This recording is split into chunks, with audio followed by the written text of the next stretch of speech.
Hello everyone, welcome to B technique electrical. तो आज के सेशन में मैं आपको जो महा ट्रांसको के लिए हमने सीरीज स्टार्ट की थी, सिलेक्शन सीरीज फॉर द महा ट्रांसको, तो उसी का मैं नेक्स्ट पार्ट लेके आ रहा हूँ। तो इस सेशन में मैं आपके लिए एनालॉग इलेक्ट्रॉनिक्स का one of the important topic देने वाला हूँ, जो कि बहुत सारे एस्पिरेंट इग्नोर कर देते हैं और कोई इंस्टीट्यूट भी इसको अच्छे से नहीं पढ़ाता। ओके।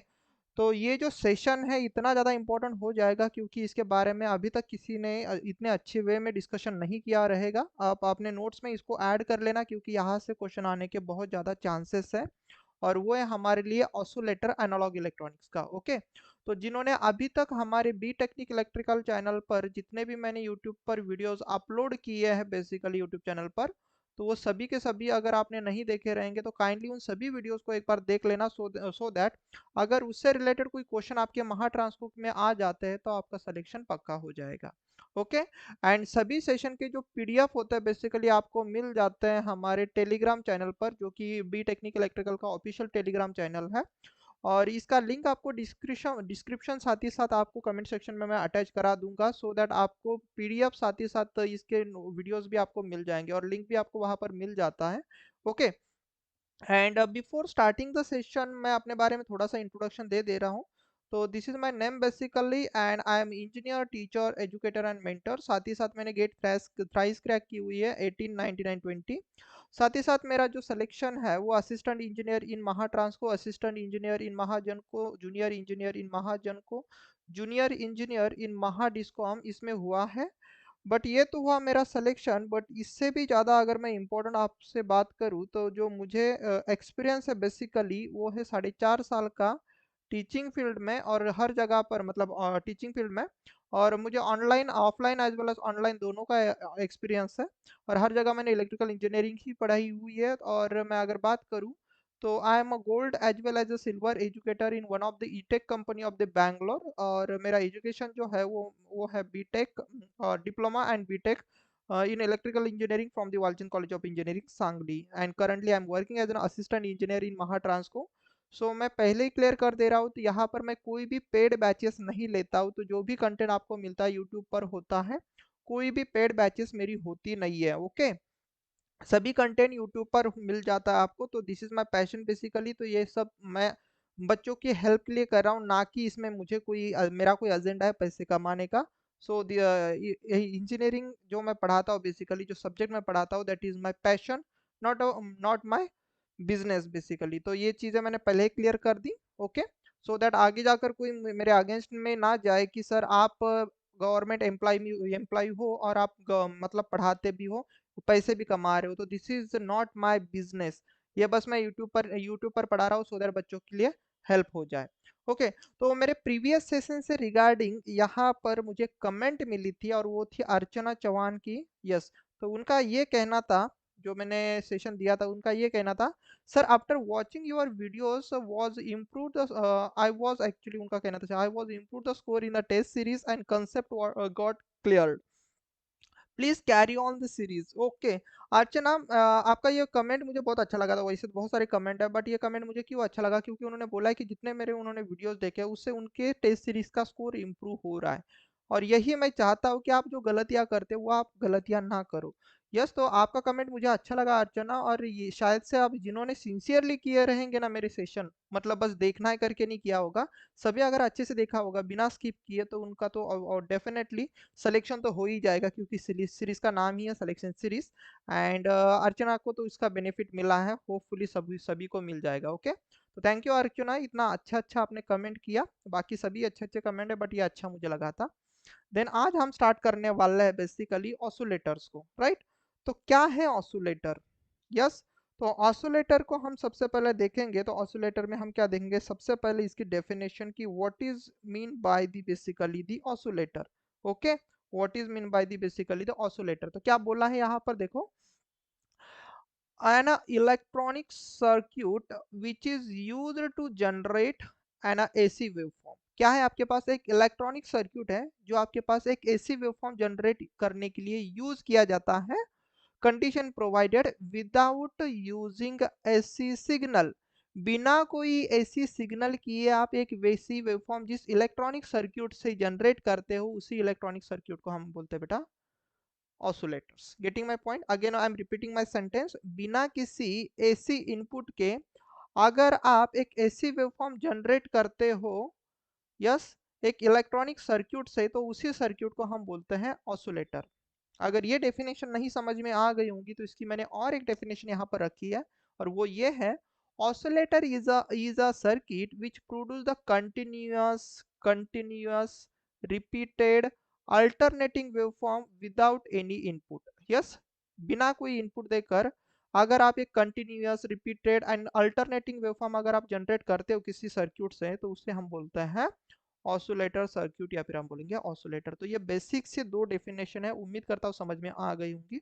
तो डेफिनेशन कभी कभार बार ना एग्जाम में पूछी दी जाती है, और आपको आइडेंटिफाई करना होता है कि भाई बताओ ये किसकी डेफिनेशन है। तो ये डेफिनेशन है आपकी ऑसिलेटर की। ऑप्शन में बहुत रहेगा आपके पास कि ये क्लिपर का डेफिनेशन है, क्लैम्पर का डेफिनेशन है, ऑपरेशनल सॉरी एम्पलीफायर का डेफिनेशन है कि ऑसिलेटर का है। तो ये अगर आपको अच्छे से क्लियर आइडिया, तो ये डेफिनेशन है, दोनों के दोनों डेफिनेशन अगर अच्छे से समझ ली होंगी तो ये आपके पास ऑसिलेटर की है।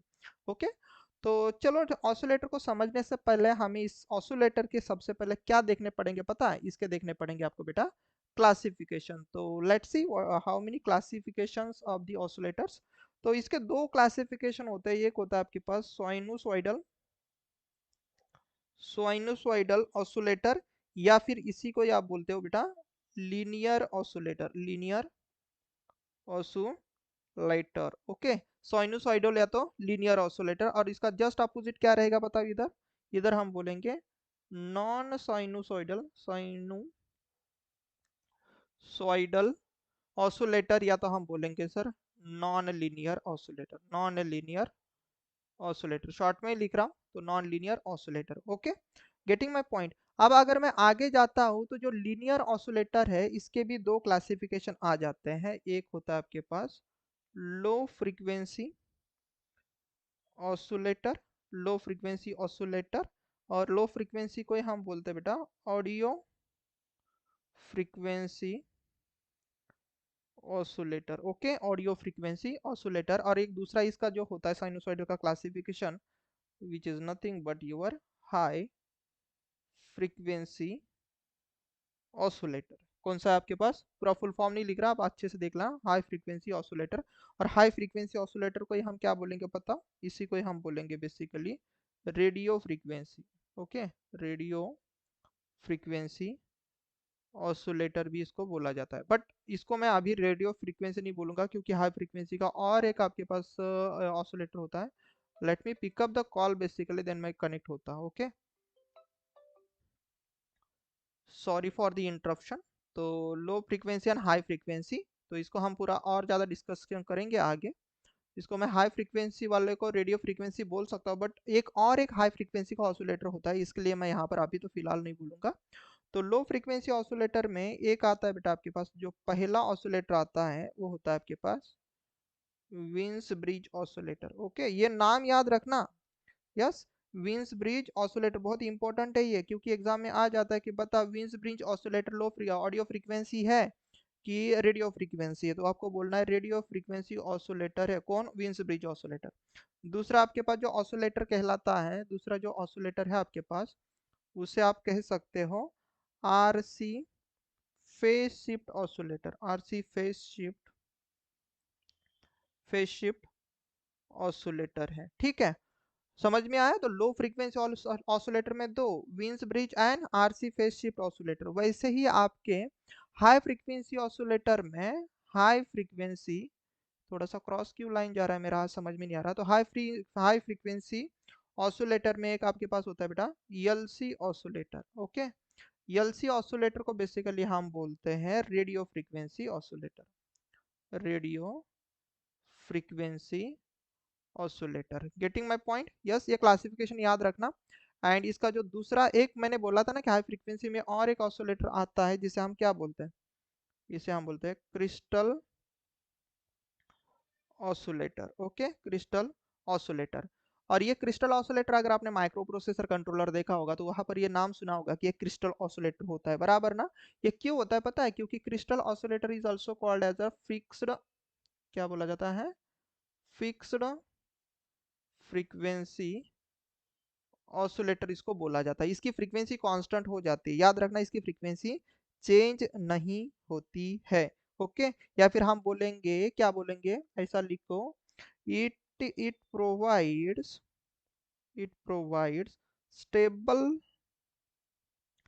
फ्रीक्वेंसी आउटपुट, एक स्टेबल फ्रीक्वेंसी आउटपुट ये प्रोवाइड कर लेता है। इसीलिए अगर मैं इसके एप्लीकेशन की बात करूंगा ना बेटा, तो इसका एप्लीकेशन आपका micro controller and micro processor में होता है।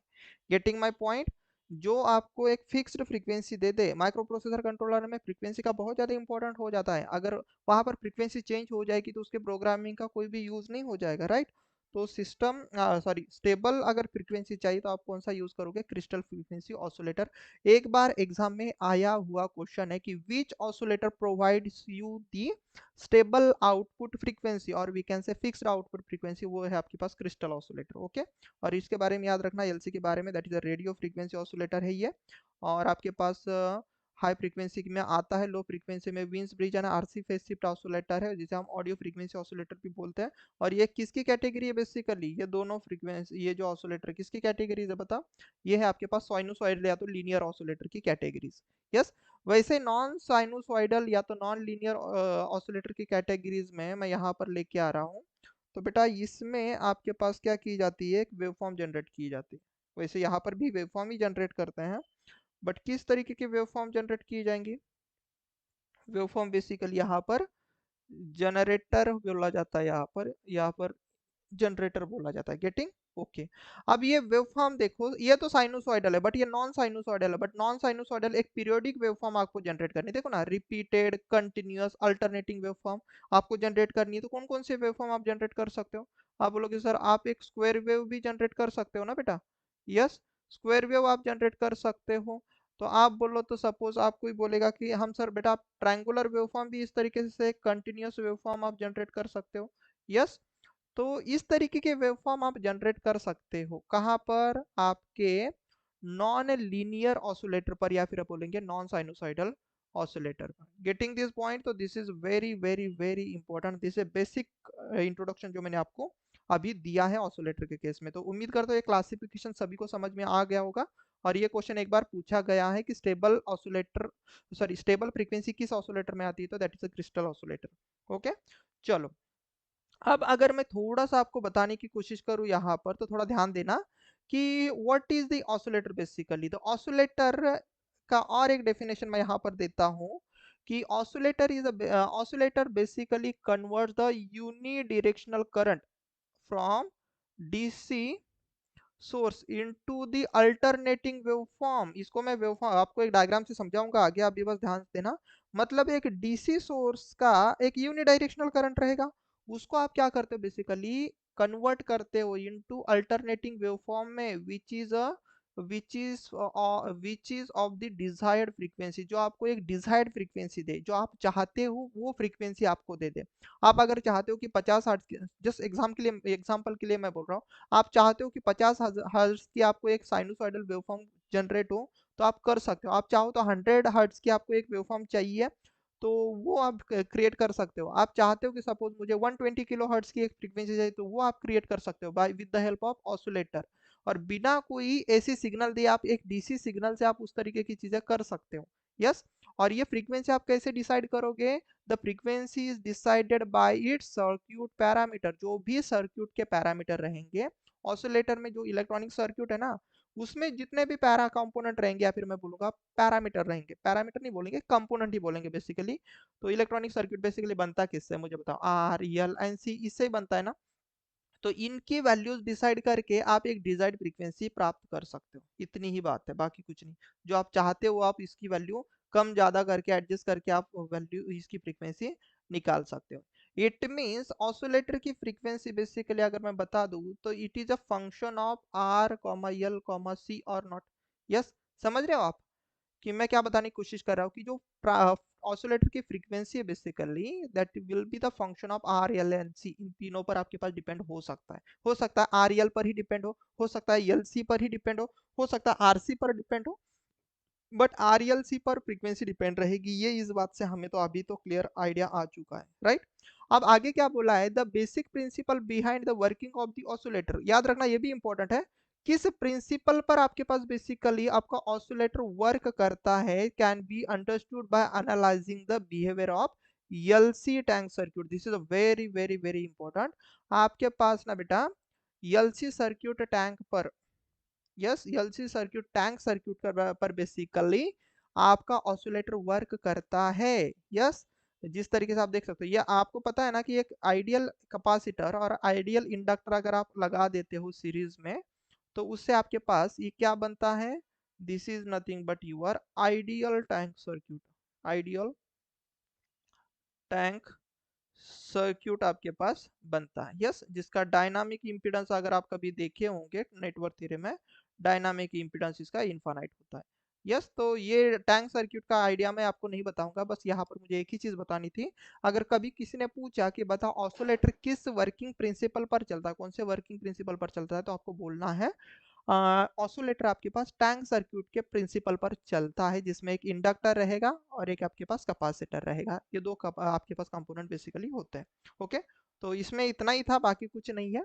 यस आगे देख लेते हैं कि this is a very important thing basically कि यहाँ पर बोला क्या गया है। देखो बहुत सारे लोगों को ना इसमें डाउट होता है कि sir exactly amplifier and oscillator में क्या अंतर है। तो देखो बेटा, अब अगर ये एम्पलीफायर है ना, तो एम्पलीफायर को देखो इनपुट क्या दिया आपने, एक साइनोसॉइडल इनपुट दिया, राइट इस तरीके से, और आउटपुट भी आपको क्या मिल रहा है, एक साइनोसॉइडल आउटपुट ही मिल रहा है ना। यस मतलब एम्पलीफायर में इनपुट आपके पास क्या होता है, लो मैग्नीट्यूड का एक साइनोसॉइडल, या फिर मैं बोलूंगा एक सिग्नल होता है, इनपुट सिग्नल लो मैग्नीट्यूड का होता है। देख सकते हो कि इसकी हाइट कितनी छोटू सी है, बट आप अगर आउटपुट में देखोगे तो ये एम्पलीफाई कर दे रहा है ना आउटपुट को, तो इसकी हाइट बढ़ चुकी है, राइट।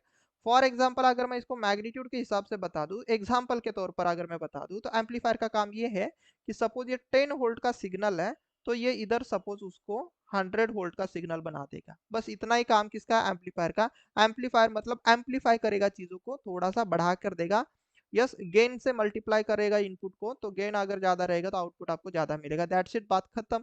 यस आपको पता है ना कि output is nothing but a gain. Amplifier अगर आपने पढ़ा रहेगा तो गेन मल्टीप्लाई विथ क्या होता है बेटा, इनपुट होता है। यस इससे आपके पास आउटपुट बढ़ता घटता है ना, मतलब अगर गेन आपका ज्यादा रहेगा, बेसिकली गेन वैरी करेगा, तो इन दोनों का प्रोडक्ट वेरी करेगा तो आउटपुट वेरी करेगा। कुछ इसी तरीके से चीजें आपने देखी होंगी, और ये बेसिक सा फॉर्मूला आपके कहाँ का, एम्पलीफायर का। तो उम्मीद करता हूँ ये चीज तो बेटा आपको पता होगी।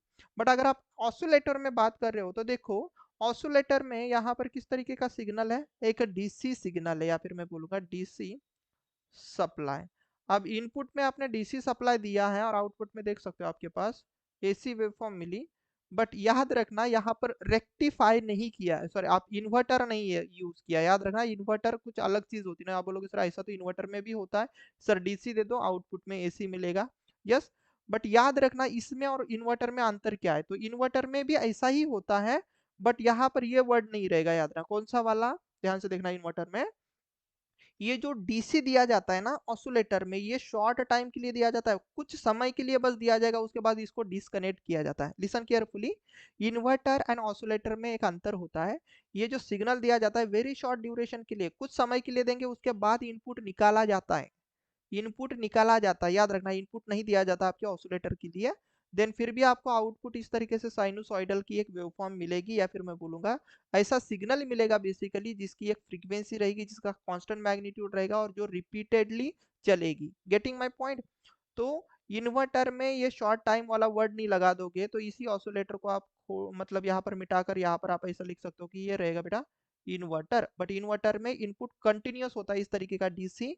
बट अगर आप ऑसिलेटर की बात करोगे बेटा, ऑसिलेटर की बात करोगे तो ऑसिलेटर में ये शॉर्ट टाइम इंपॉर्टेंट है, डीसी इनपुट थोड़ी देर के लिए होता है, एंड उसके बाद आपको साइनोसॉइडल आउटपुट कंटिन्यूअसली मिलता है। उसके बाद इनपुट निकाल भी दोगे तो भी चलता है, या फिर इसको डीसी सप्लाई भी कोई कोई बोल देता है, या फिर किसी किसी बुक में अगर आप बेटा पढ़ोगे ना, तो यहाँ पर नॉइस करके भी आप बोल सकते हो कि here it is your noise. Okay, just a minute, let me pick up the call basically. Sorry for the interruption. तो उम्मीद करता हूँ आपको oscillator and inverter and amplifier इन तीनों के बीच का डिफरेंस समझ में आ गया होगा। ओके, तो ठीक है, हम जाते हैं आगे। तो थोड़ा सा हम वर्किंग प्रिंसिपल देखेंगे इस सेशन में कि किस तरीके से एक्चुअली आपका ऑसिलेटर वर्क करता है। तो देखो, फॉर एग्जाम्पल मैं अगर आपको बता दूं, तो यहाँ पर मैंने एक लाइन लिखी, इसको थोड़ा सा समझने की कोशिश करना, बाकी मैं पढ़ते पढ़ते बताऊंगा आपको कि क्या है। If sufficient positive feedback is used in a amplifier, the its loop gain is made unity, then such a circuit will sinusoidally oscillate। उन्होंने बोला है कि अगर आप एक सफिशिएंट पॉजिटिव फीडबैक देते हो सर्किट के, is used in amplifier, amplifier में अगर आप एक पॉजिटिव फीडबैक लगाते हो, सफिशिएंट अमाउंट का पॉजिटिव फीडबैक लगाते हो, एंड इट्स लूप गेन, उसका लूप गेन आप कितना रखते हो, यूनिटी रखते हो। This is very important. ये सभी टर्म मैं आपको समझाऊंगा कि क्या होता है, एक लूप गेन क्या होता है, पॉजिटिव फीडबैक क्या होता है, सभी चीजें हम देखेंगे। बस इतना समझ लो कि एक एम्पलीफायर है जिसका पॉजिटिव फीडबैक है, एंड अगर मैं उसका लूप गेन यूनिटी कर देता हूं, मैं उसका लूप गेन यूनिटी कर देता हूं, देन उस सर्किट को आप किस तरीके से एक्ट करा सकते हो, एक साइनोसॉइडल ऑसिलेटर जैसा वर्क करा सकते हो। अब कैसे, देखो, अब मुझे बताओ कि अगर आपने कंट्रोल सिस्टम अगर बेटा पढ़ा होगा, तो अगर यहाँ पर सपोज एक गेन है, फॉर एग्जांपल इस यहाँ पर सिस्टम का गेन है ये, यस, आपने अगर कंट्रोल सिस्टम पढ़ा रहेगा तो, और यहाँ अगर मैं एक पॉजिटिव फीडबैक लेता हूँ विथ निगेटिव निगेटिव सिस्टम, तो सपोज यहाँ पर फीडबैक गेन है मेरे पास बी, फॉर एग्जांपल यहाँ पर मेरे पास क्या है, चलो मैं आपको बता ही दे रहा हूँ। तो मुझे बताओ, यहाँ पर फीडबैक गेन आपके पास सपोज मेरे पास बी है, तो here it is my input basically, and here it is my output ना। तो यहाँ से आउटपुट, आउटपुट थोड़ा अच्छे से समझा दे रहा हूँ, आउटपुट डिवाइडेड बाय इनपुट अगर आप कर देते हो, तो वो क्या मिलेगा पॉजिटिव फीडबैक सिस्टम में, सर ए अपॉन 1 - ए इंटू बीटा आएगा कि नहीं आएगा, यस। पॉजिटिव है तो माइनस आएगा ना, यस। पॉजिटिव अगर रहेगा तो आपके पास माइनस आएगा कि नहीं आएगा, यस। यहाँ पर पॉजिटिव रहेगा तो यहाँ पर निगेटिव होगा। Getting my point, yes. तो अगर आप यहाँ पर देखते हो, तो यहाँ पर मिस्टेक है बेसिकली इस फॉर्मूले में, तो यहाँ पर पॉजिटिव नहीं होना चाहिए, यहाँ पर होना चाहिए निगेटिव।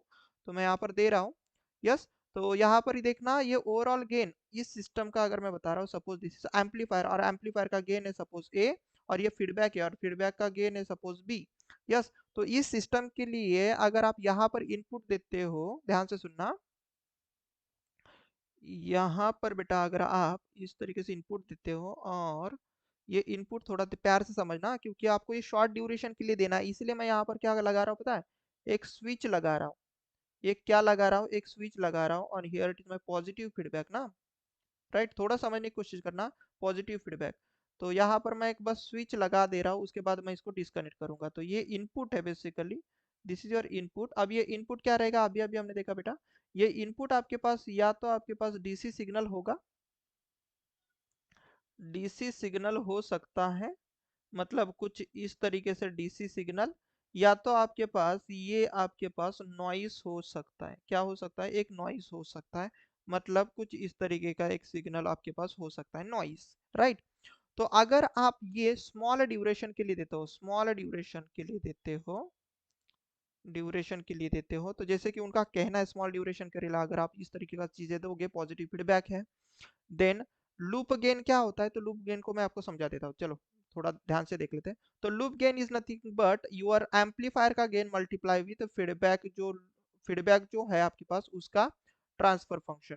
तो लूप गेन ये होता है बेटा, this is a product of, loop gain is nothing but a product of amplifier gain multiply with feedback का गेन, इन दोनों का आपके पास जो प्रोडक्ट होगा उसे बोलते हैं हम लूप गेन बेसिकली। ओके, तो उनका ये कहना है कि इस लूप गेन की अगर आप वैल्यू 1 रखोगे, इस लूप गेन की अगर आप वैल्यू 1 रखोगे, एंड अगर आप एक पॉजिटिव फीडबैक लगा देते हो सिस्टम को, तो ये जो सर्क्यूट है basically, this combined circuit is called as your oscillator. इस कंबाइंड सर्क्यूट को आप क्या कह सकते हो, इसे आप कह सकते हो बेटा एक ऑसिलेटर, या फिर आप बोलोगे एक साइनोसॉइडल ऑसिलेटर जैसा ये काम करेगा, ये इनका कहना है, यस। तो ये फॉर्मूला इंपॉर्टेंट था, अभी मैंने बताया पॉजिटिव फीडबैक सिस्टम के लिए आएगा। जिसमें से a इंटू बी, इसको क्या बोलते हैं हम, लूप गेन। अब ध्यान से सुनना मेरी बात को, कि अगर ए इंटू बी, ए इंटू बीटा, सॉरी ए इंटू बी नहीं, ए इंटू बीटा जो है इसकी वैल्यू 1 रखोगे, तो मुझे बताओ ना इस सिस्टम में, यहाँ पर देखो suppose 1 A upon whatever with the feedback system, sorry whatever will be the amplifier gain divide by 1 minus इन दोनों का कितना आ जाएगा सर, वैल्यू आपने 1 रखी ना, तो ये आप कितना बोलोगे सर, ये तो हो जाएगा 1 माइनस 1 0, तो ये डिवाइडेड बाय 0 दैट मीन्स आपके पास ये कितना मिल जाएगा, तो ये इनफाइनाइट बन जाएगा। इसका मतलब आउटपुट डिवाइड बाय इनपुट को ही हम तो गेन बोलते हैं ना बच्चा, यस, ओवरऑल गेन। तो आप क्या बोलोगे सर, ये गेन की वैल्यू कितनी हो जाएगी, मतलब जी की वैल्यू कितनी हो जाएगी, तो आप बोलोगे सर इनफाइनाइट बन जाएगी। अब अगर गेन इनफाइनाइट रहेगा, ध्यान से देखना, गेन अगर आपके पास इनफाइनाइट रहेगा तो हमें पता है ना कि गेन अगर आपके पास इनफाइनाइट है, ध्यान से सुनना, और ये क्या है sir, output divided by input है, ध्यान से सुनना अभी। तो अगर मैं आउटपुट देखूं, तो आप क्या बोलोगे सर, आउटपुट क्या रहेगा, तो आप बोलोगे सर आउटपुट अभी अभी मैंने बोला था गेन मल्टीप्लाई बाय इनपुट होता है, राइट, इसी फॉर्मूले को मैंने घुमाया। तो मुझे बताओ, तो गेन अगर आपके पास इनफाइनाइट है और इनपुट अगर आपने छोटू सा भी दे दिया या फिर स्मॉल अमाउंट के लिए भी दे दिया, मतलब ऐसा बोल दो कि ये बहुत स्मॉल भी रहेगा, तभी भी जाकर आपके पास आउटपुट मिलेगा कि नहीं मिलेगा, राइट। तो आउटपुट प्रेजेंट होगा ना आपके पास, यस। तो आउटपुट आपको प्रेजेंट मिलेगा क्योंकि गेन उसका इनफाइनाइट हो चुका है, यस।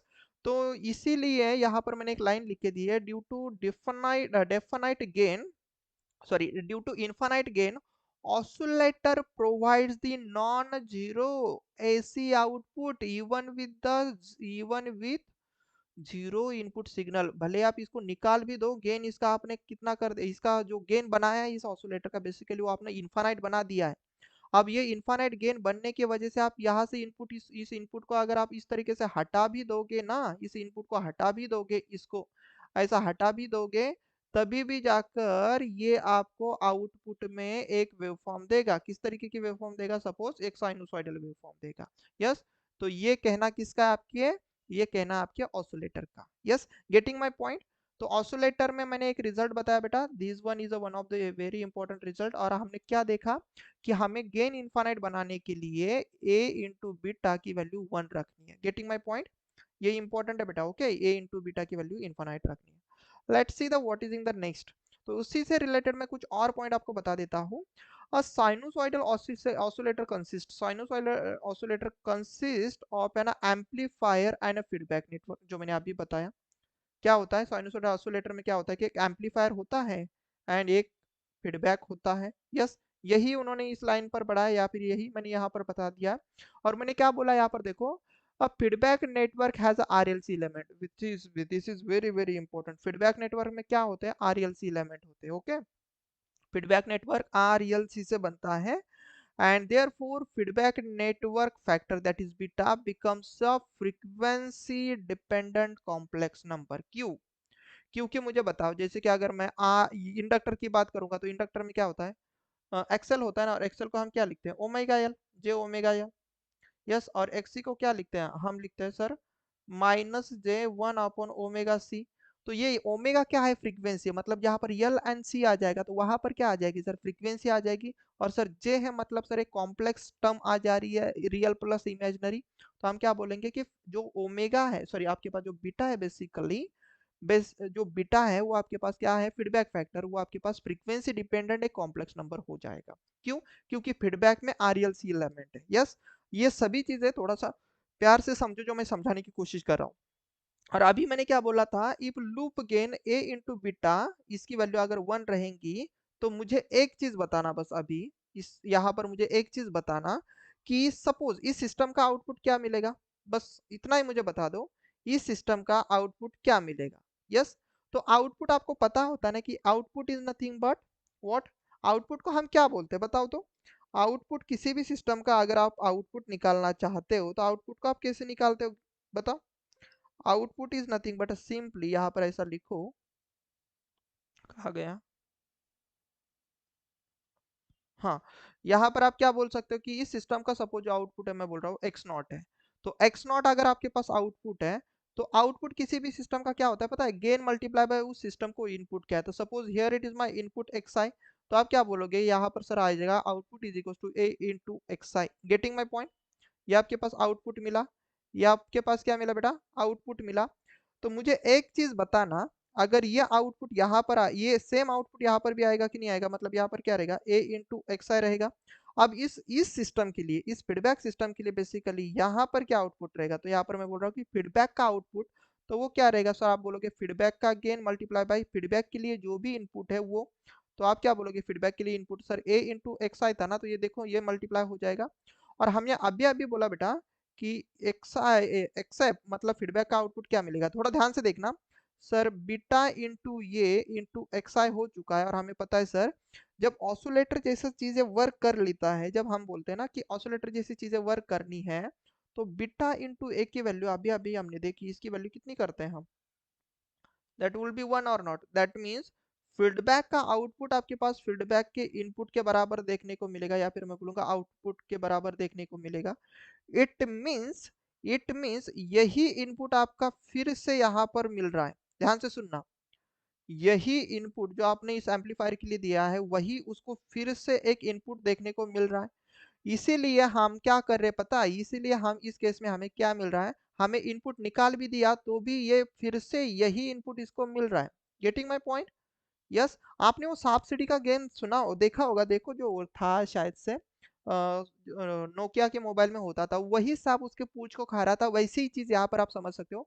जो इनपुट आपने इस एम्पलीफायर के लिए दिया, वही इनपुट उसके लिए इनपुट बन रहा है, फिर से वही इनपुट आउटपुट बन के फिर से वही इनपुट उसके लिए इनपुट बन रहा है।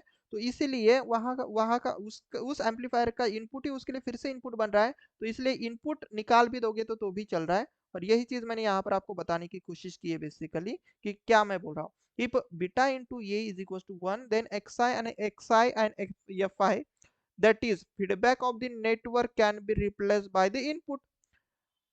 फीडबैक ही किससे रिप्लेस हो गया, देखो फीडबैक आउटपुट, फीडबैक का आउटपुट एंड इनपुट दोनों एक साथ बराबर हो गया ना, वो उससे रिप्लेस हुआ। इसलिए हम क्या बोल रहे हैं, oscillator can provide a non zero output without external AC signal. अब उसको कोई जरूरत नहीं है भाई, किसी भी सिग्नल की जरूरत नहीं है, क्योंकि फीडबैक का आउटपुट ही उसके लिए इनपुट बन चुका है। जब हमने ए इंटू बीटा मतलब गेन मल्टीप्लाई विथ फीडबैक का गेन अगर मल्टीप्लाई किया दोनों के गेन, तो वो हो गया वन।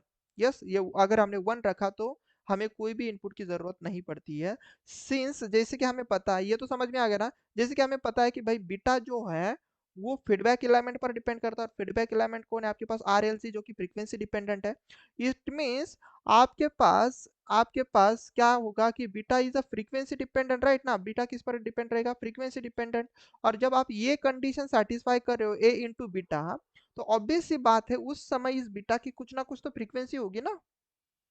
समझने की कोशिश करो, अगर आप ए इंटू बीटा ये कंडीशन सेटिस्फाई कर रहे हो बेसिकली, तो उस समय इस बीटा की कुछ ना कुछ तो फ्रीक्वेंसी रहेगी, और वो सिंगल ही फ्रीक्वेंसी रहेगी ना, वो वही फ्रीक्वेंसी रहेगी बेसिकली जिस समय ये उसको इक्वल टू वन देगा। मतलब अगर आपने फ्रीक्वेंसी चेंज कर दोगे तो ये कंडीशन सेटिस्फाई नहीं होगी, which one, A into beta is equal to one, ये कंडीशन सेटिस्फाई नहीं होगी। तो ये कंडीशन सेटिस्फाई करने के लिए आपके पास एक सिंगल फ्रीक्वेंसी रहेगी, और उसी फ्रीक्वेंसी को बेटा हम बोलते हैं फ्रीक्वेंसी ऑफ ऑसोलेशन। ऑसोलेटर की कंडीशन पर, ऑसोलेटर की कंडीशन सेटिस्फाई करने के लिए ए इंटू बीटा, या फिर मैं बोलूंगा बीटा की जो फ्रीक्वेंसी होती है उससे बोलते हैं बेटा आप फ्रीक्वेंसी ऑफ ऑसोलेशन। तो उम्मीद करता हूं अब तो समझ में आ गया होगा कि आपके पास फ्रीक्वेंसी ऑफ ऑसोलेशन है क्या। तो बीटा की वैल्यू आई मल्टीप्लाई विथ ए मतलब gain of the system, amplifier का गेन, इन दोनों का प्रोडक्ट जब जिस फ्रीक्वेंसी पर वन बनता है बेसिकली, तो बीटा की उसी फ्रीक्वेंसी को हम बोलते हैं frequency of oscillation. Getting my point? This is a very very very important. और जो अभी हमने देखा ना बेटा कि आपके पास input and output at the single frequency, जिस फ्रीक्वेंसी पर आपके पास इनपुट एंड आउटपुट मिलता है ना, जहां पर suppose A into beta is equal to one होता है बेटा, तो इस कंडीशन को फिर हम बोल लेते हैं बार क्वेश्चन क्राइटेरिया।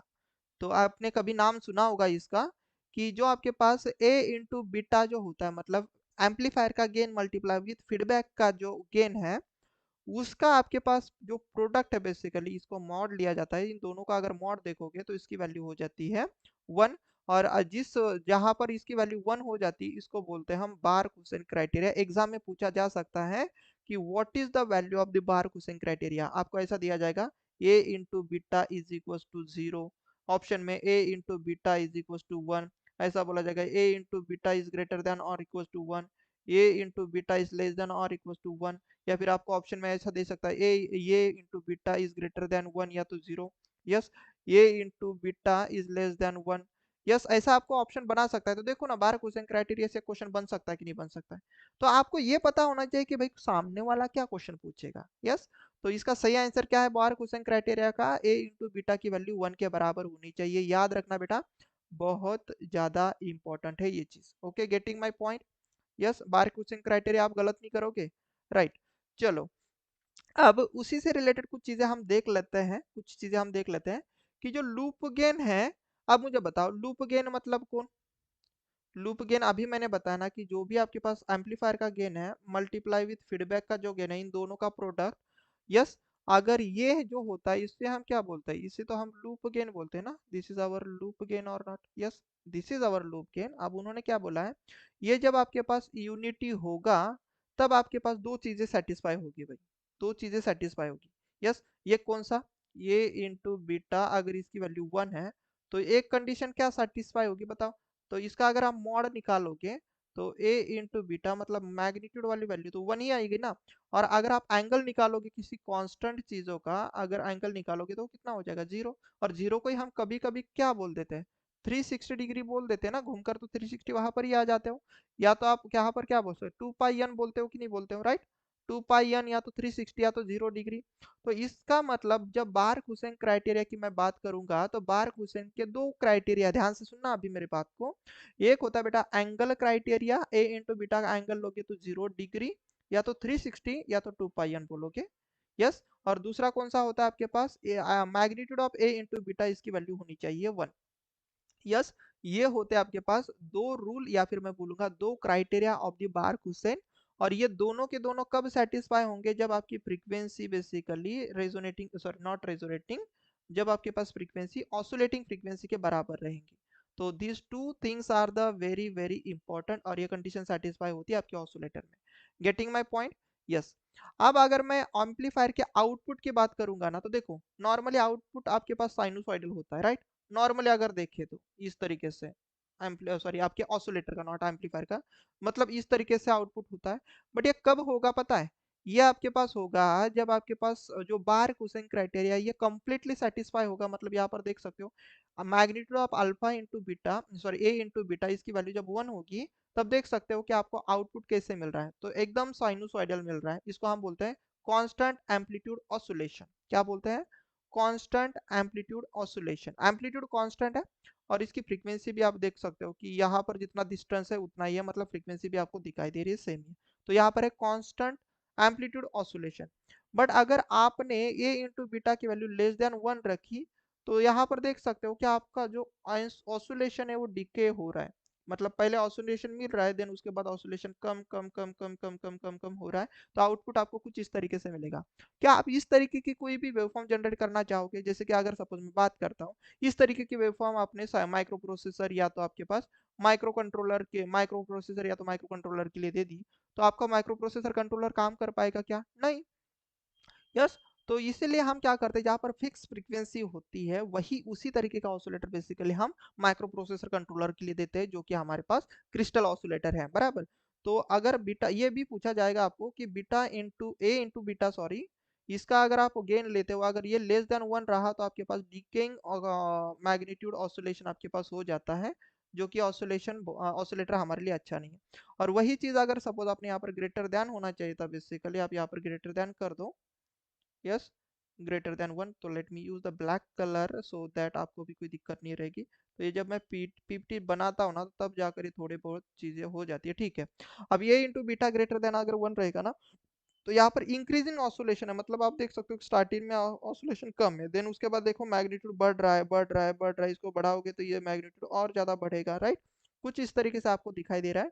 तो कभी अगर आपको पूछा किसी ने कि ए इंटू बीटा की वैल्यू अगर आपके पास ग्रेटर देन 1 रहेगी तो किस तरीके का आउटपुट आपको ऑसिलेटर का देखने को मिलेगा, तो आप क्या बोलोगे पता है, आप बोलोगे सर इंक्रीजिंग ऑसिलेशन हमें देखने को मिलेगा। Yes, okay. अब यहाँ पर एक पॉइंट आता है कि हम प्रैक्टिकली देखें ना तो आइडियली तो देखो ये चीज होनी चाहिए थी। ओके, तो यहाँ पर मैं लिख दे रहा हूँ कि आइडियली ऐसी चीजें होनी चाहिए, आइडियली ये चीज रहेंगी। बट अगर आप देखोगे ना प्रैक्टिकली किसी भी ऑसिलेटर में, तो अल्फा ए इंटू बीटा इसको आप स्लाइडली ग्रेटर देन वन रखते हैं, याद रखना slightly greater than one, slightly मतलब थोड़ा सा ग्रेटर देन वन रखते हैं, बिकॉज अगर एक्सीडेंटली किसी कारण आपका बीटा अगर डिक्रीज हो गया, या तो आपके पास ये अगर डिक्रीज हो गया, तो उससे आपके पास क्या हो जाएगा पता है, वो उससे आपके पास इस तरीके का डिकेइंग आपके पास आउटपुट देखने को मिलेगा, आपको थोड़ी देर बाद आउटपुट ही मिलेगा नहीं। इसीलिए हम क्या करते हैं प्रैक्टिकली, हम क्या करते हैं ए इंटू बीटा की वैल्यू थोड़ा सा बड़ा रखते हैं वन से, मतलब कैसा 1.00001 ऐसा समझ लो, वन नहीं रखेंगे, एकदम क्रिटिकल कंडीशन नहीं रखी जाती, तो थोड़ा सा हम ज्यादा ही लेते हैं। बट ऐसा नहीं कि आपके पास वन से बड़ा रखेंगे मतलब ऐसा रखेंगे ये ग्रेटर देन, ये ग्रेटर देन वन, मतलब आप बोल दोगे कि ए इंटू बीटा की वैल्यू आप 10 रख दो, ऐसा नहीं। स्लाइडली ग्रेटर देन वन थोड़ी सी ज्यादा ही रहती है, बट बहुत ज्यादा भी नहीं रहती। ओके, तो स्लाइडली बहुत इंपॉर्टेंट है यहाँ पर, तो इस बात पर थोड़ा ध्यान देना। ओके, तो अब ये मत बोलना कि ये प्रैक्टिकली है, तो this is not a practically, slightly हम बोलते हैं ए इंटू बीटा की वैल्यू, ऐसा समझ लो कि जीरो नॉट जीरो, ऐसा समझ लो कि सपोज 1.0001 आप ये ऐसा बोल सकते हो, तो ये आपके पास प्रैक्टिकली है। ओके, प्रैक्टिकली आप सपोज ऐसा बोल सकते हो। ओके, एंड ये दोनों भी आपके पास प्रैक्टिकली यूज नहीं की जाती। ओके, अगर मैं सपोज ए इंटू बीटा की वैल्यू ग्रेटर देन वन रखूंगा, मतलब बहुत बड़ी रखूंगा, तो उससे होगा क्या पता है, the amplitude of the output initially increases when the output becomes constant the set on the non linearity. तो इसका मतलब ये हो जाएगा कि आपका आउटपुट इतना ज्यादा बढ़ जाएगा आपके पास सिस्टम का या फिर ऑसिलेटर का, कि सिस्टम आपके पास नॉन लीनियर रीजन में चली जाएगी, नॉन लीनियर रीजन में चले जाएंगे तो कोई मतलब ही नहीं रहेगा। यस, तो ये भी नॉट एप्लीकेबल है, ये भी नॉट एप्लीकेबल है। ये ideally is equal to one बोलना, बट आप प्रैक्टिकली देखोगे तो थोड़ी सी वैल्यू इसकी बड़ी आ जाएगी। Okay, getting my point.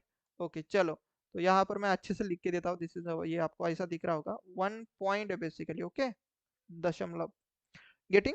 तो उम्मीद करता हूँ ये 2 पॉइंट समझ में आ गए होंगे, तो ये इंपॉर्टेंट है बेटा, एंड ये भी पॉइंट आपके एग्जाम में आ सकता है कि ऐसा बोला जा सकता है कि बताओ जब हमारे पास ए इंटू बीटा की वैल्यू ग्रेटर देन वन हो जाएगी तो क्या हो जाएगा, तो आप बोलोगे सर नॉन लिनियरिटी आ जाती है सिस्टम में। गेटिंग, तो इंपॉर्टेंट है, और आइडियली थोड़ा सा स्लाइडली हम ग्रेटर देन वन रखते हैं।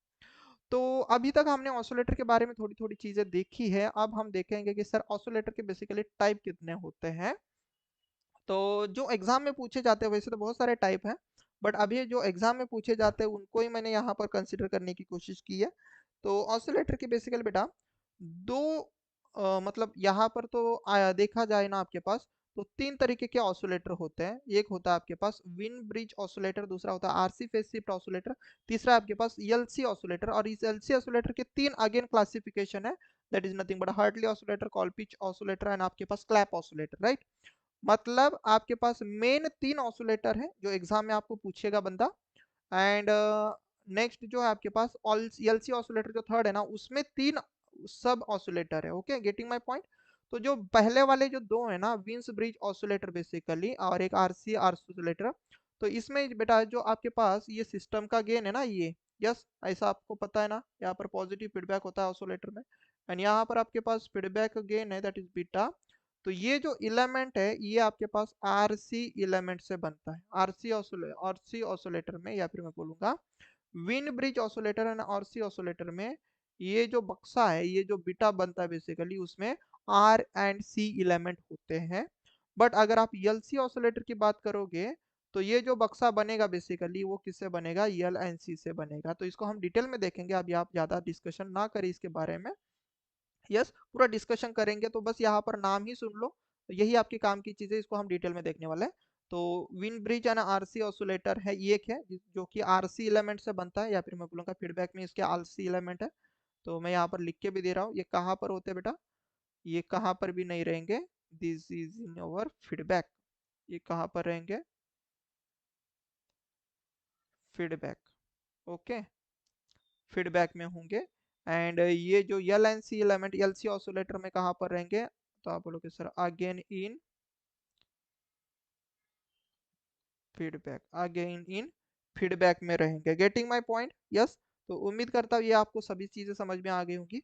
हार्टली, कॉलपिच एंड क्लैप ऑसिलेटर, यही आपके एग्जाम में पूछा जाता है। चाहे आप गेट की भी बात करो, इतना ही पूछा जाता है। तो ये डायग्राम आप सभी को याद रखना है बेटा, सभी के जो डायग्राम है उनको आपको याद रखना है। तो यहाँ पर आप देख रहे हो कि विन ब्रिज ऑसिलेटर है बेसिकली। तो विन ब्रिज में आपको एक चीज याद रखनी है, इस तरीके से इस डायग्राम को कैसे याद रखना है। देखो ये तो आपके पास किस तरीके का एम्पलीफायर है बताओ। तो ये ऑप एम्प है ना। तो ये आपके पास अभी अगर आप देख रहे होंगे तो बताओ मुझे इनपुट कहाँ पर मिला है। पॉजिटिव टर्मिनल के लिए दिया ना आपने, तो ये क्या है पता है। तो this is nothing but your, एक सेकेंड, एक सेकेंड, आंख में कुछ गया है। यस। तो ये क्या है पता है। तो ये है आपके पास non inverting inverting amplifier. Okay, amplifier, non inverting amplifier. Getting my point. या तो आप अगर सपोज आपका ट्रांजिस्टर से अगर एम्पलीफायर बना रहे होंगे ना, तो यहाँ पर इसको पूरा आप किससे रिप्लेस कर सकते हो, यहाँ पर आप रिप्लेस भी कर सकते हो। ओके, नॉन इन्वर्टिंग एम्पलीफायर की जगह पर आप ये भी यूज कर सकते हो, कॉमन कलेक्टर, या तो आप बोल सकते हो आपके कॉमन कॉमन कलेक्टर, या तो आप बोल सकते हो कॉमन क्या बोलोगे आप, कॉमन बेस भी आप बोल सकते हो। तो ये भी आपको जीरो फेज शिफ्ट ही देता है। आगे मैं बताऊंगा कि क्यों हमें यूज करना है। देखो आपको पता है ना कि जो ऑसिलेटर होता है उसका बेसिक कंडीशन क्या है बच्चा। बेसिक कंडीशन ये है सर कि ए इंटू बीटा बार हुसैन क्राइटेरिया दोनों सेटिस्फाई होने चाहिए। सर इसकी वैल्यू 1 होनी चाहिए, और दूसरा सर इसका अगर हम एंगल निकाले ए इंटू बीटा तो वो 0 डिग्री, या तो आप बोलोगे सर 360 डिग्री होना चाहिए। राइट। अब ध्यान से सुनना मेरी बात को कि RC sorry Wien bridge oscillator में, विंस ब्रिज ऑसिलेटर में याद रखना बेटा, विंस ब्रिज अगर आपने मेजरमेंट में भी देखा होगा तो विंस ब्रिज मैंने पढ़ाया हुआ है आपको। यस, मेजरमेंट का ब्रिज अगर आपने देखा होगा ब्रिज वाला सेशन, तो इसी तरीके से हमारा एक ब्रिज था कि नहीं था, विंस ब्रिज। यस। अब इस विंस ब्रिज का जो फॉर्मूला वहां पर था सेम फॉर्मूला यहाँ पर भी है। और बेसिकली इस विंस ब्रिज में ये जो ब्रिज है बेसिकली इसमें आपके पास जीरो फेज शिफ्ट होता है। यस। ये यहाँ पर फेज शिफ्ट कितने का देता है, 0 डिग्री का देता है, याद रखना ये इंपॉर्टेंट है। एंड आपके पास नॉन इन्वर्टिंग एम्पलीफायर है, डेफिनेटली अगर नॉन इन्वर्टिंग एम्पलीफायर है तो ये भी आपके पास फेज शिफ्ट कितने का देगा, तो बताओ 0 डिग्री का। तो आप मुझे बताओ दोनों को अगर मैंने कैस्केडेड कनेक्ट किया है तो टोटल ओवरऑल ओवरऑल या फिर मैं बोलूंगा टोटल फेज शिफ्ट कितना रहेगा, तो आप बोलोगे sir phase shift 1 plus phase shift 2। Let me consider this is my phase shift 1 and this is my phase shift 2। तो आप कितना बोलोगे sir, 0 plus 0 degree, that means 0 degree. तो देखो टोटल फेज शिफ्ट आपको 0 डिग्री मिली, जो कि आपके पास कंडीशन सेटिस्फाई हो रही है। राइट। कंडीशन क्या हो रही है आपके पास, सेटिस्फाई हो रही है, या तो 360 डिग्री रखो या तो 0 डिग्री रखो। Getting my point.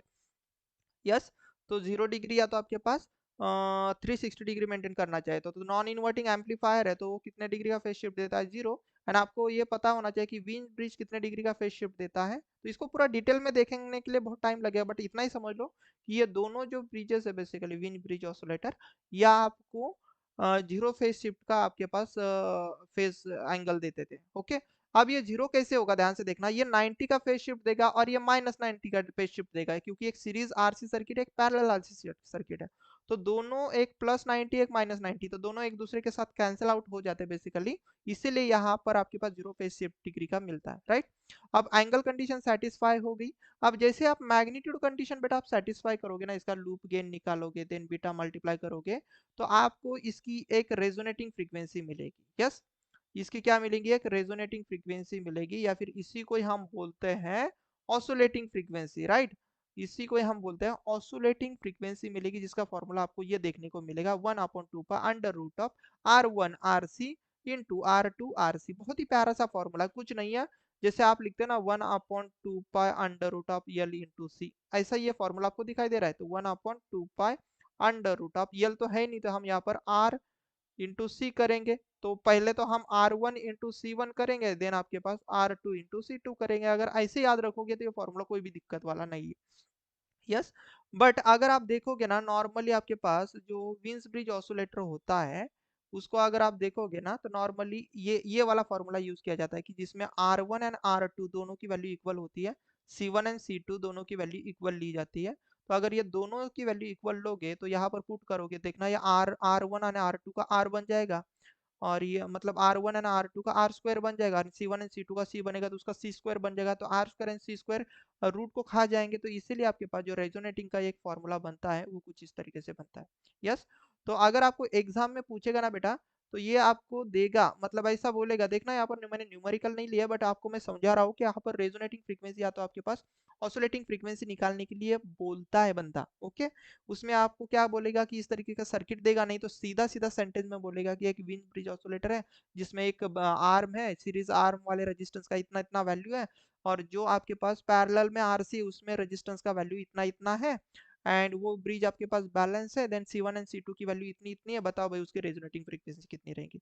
यस, अगर दोनों सेम रहेंगे R1 R2 की वैल्यू तो ये वाला फॉर्मूला यूज कर लेना, अगर and C1 and C2 R1 and R2 even तो C1 C2 अगर सेम होंगे तो ये वाला फॉर्मूला यूज कर लेना, एंड ये अगर नहीं तो फिर ये बेसिक वाला फॉर्मूला यूज कर लेना, यहाँ से आपको उसकी फ्रीक्वेंसी मिल जाएंगी। इंपॉर्टेंट है, इसी को आप क्या बोलते हो, ऑसोलेटिंग फ्रीक्वेंसी भी बोलते हो, एफ नॉट। ओके, एंड जैसे कि मैंने बताया था कि win bridge oscillator low frequency oscillator है ना, तो लो फ्रीक्वेंसी ऑसिलेटर है, इसीलिए इसको क्या बोलते हैं हम, ऑडियो फ्रीक्वेंसी ऑसिलेटर भी बोल लेते हैं। जैसे कि मैंने अभी अभी बताया कि it consist of the non inverting amplifier which provides the zero phase shift. तो नॉन इन्वर्टिंग एम्पलीफायर है यहाँ पर, या तो आप वहाँ पर कॉमन कलेक्टर या तो कॉमन बेस भी ले सकते थे।